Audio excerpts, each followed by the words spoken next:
The topic is the life and times of R.H. Boyd, and we're talking to the author of the book, How It Came to Be, Dr. Bobby Lovett from Tennessee State University, who has given us an overview of some of the activities that R.H. Boyd and his son have been involved in. And of course, Dr. Lovett will allow you to pick up at this particular point and to continue our conversation. Well, this book, How It Came to Be, the Boyd family's contributions to African American religious publishing, really has a lot in it. It is a update of the last book we did, which was the Black Man's Dream, done in 1996 on the company. But this book, we cut it down and we added 100 photographs to it. So the book is also a good photographic history because we just fill it with photographs. And the R.H. Boyd Publishing Company, which is on Centennial Boulevard, it has a very good archives of old Globe newspapers and Sunday school material and so on. And so they really have retained a lot of their history. And I was able to work with them to put much of that history in this particular book.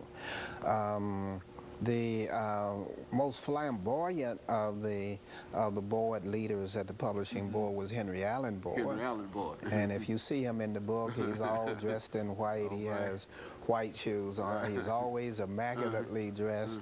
He's always traveling across the country by Pullman carport trains and so on. And everybody across the country knew him, you know. But they also knew about the National Baptist Publishing Board in Nashville because it was important to black people's religious experiences across the country. The book also is a history of the Sunday School Sunday School Congress, which was started in 1905 in this very city at Mount Olive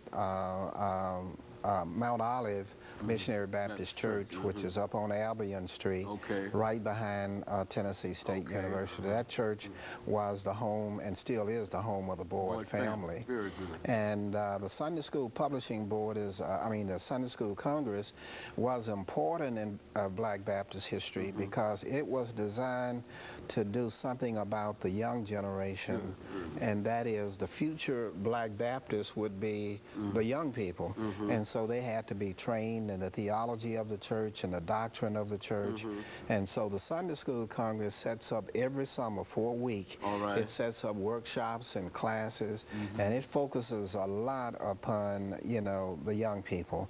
And the whole idea is R.H. Boyd's original idea, and that is make sure you train your young people to be Christians. And, so and they just don't happen to be Christians. That's the title. You know, I've seen the title, the Sunday School Training Board. That's right. So that was it's called the Sunday School Training Union and Sunday School Congress. Very good. Because it's training young people to be Baptists and training them to be Christians. You know, you have to bring a child up to understand what Christianity is, or Islam, or whatever, you know, Islam religion. They start teaching them to read the Quran and memorizing the Quran at a very early age. And that's what the Sunday School Congress does. It trains the future generation of black Christians, you know, in the tradition of their forefathers. In other words, what the Boyd family has done is this is what the same thing that they were doing for other families as well. That's right. Encouraging that kind of... and now to the Sunday School Congress, they do it for tens of thousands every year. And that's the kind of material they publish. They publish, of course, Sunday school material for children, adults, and all ages, you know, of people. So it's a very important company in the social history of African Americans, the religious history of African American, as well as in African American culture. That company and that family are very critical to understanding African American history.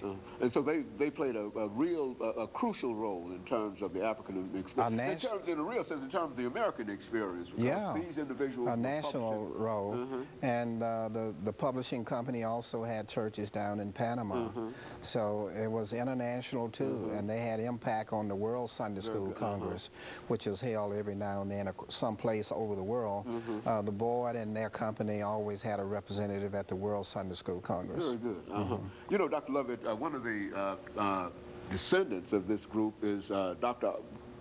Boyd, Boyd III. I think. What about him and his legacy? I mean, him continuing the legacy of what? Well, he has continued it, expanded that company, which is at 6717 Centennial Boulevard, out past Tennessee State University in a modern facility. They, of course, now publish a variety of religious materials and related materials. And Dr. T.B. Boyd III is also chairman of the committee to establish the African American Museum of Art, Culture, and History in Nashville. As you know, that museum is destined to be built at the corner of 8th Avenue and Jefferson Street. The land is already, you know, obtained, and the committee is getting ready to start hiring the curator, the chief head of that museum. And as you know, Dr. T.B. Boyd III is a graduate of Tennessee State University, and of course, he, is involved in many things in this particular city, very much like his great-grandfather, R.H. Boyd, was at that time. As a matter of fact, I think I've heard it said that one of the Boyds played a significant role in the establishment of Tennessee State University. That is correct, and that's Henry Allen Boyd, who is the son of R.H. Boyd. And on Tennessee State campus, we have Boyd Hall. And Henry Allen Boyd Hall is named in his honor because he chaired the committee of African Americans that convinced the state of Tennessee to place Tennessee State University in Davidson County, whereas we were competing with Memphis and Chattanooga, who also wanted to have the school there. But Henry Allen Boyd was able, with his committee, to convince the legislators and the State Board of Education to place Tennessee A&I State Normal School for Negroes here in Davidson County. And so that's how the Boyd... He's one of our founders. Became connected with Tennessee State. He's considered to be one of the 6 founders of Tennessee State. And of course, you've done quite a bit of work, not only on that particular family at Tennessee State University. You've also done work on another very significant individual, and that's Avon Williams, in the earlier book that you did. Yes, in the Civil Rights book, and I published an article on him in a scholarly magazine as well, because Avon Williams, I think, was the chief civil rights lawyer in the state of Tennessee. He adjudicated over 85 cases, more than anybody, and he was a fearless, courageous man.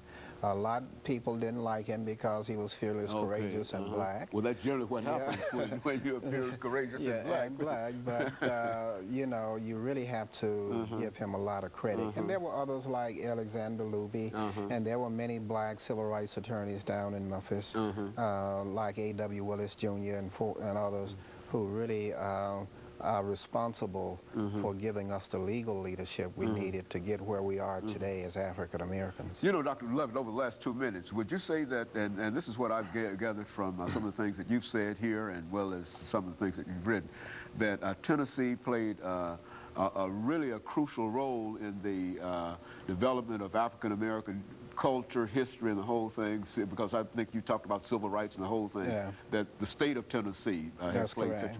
Well, what would you contribute that role, that to, the ability to do that? Well, African Americans, we have to remember, were 26% of Tennessee at first.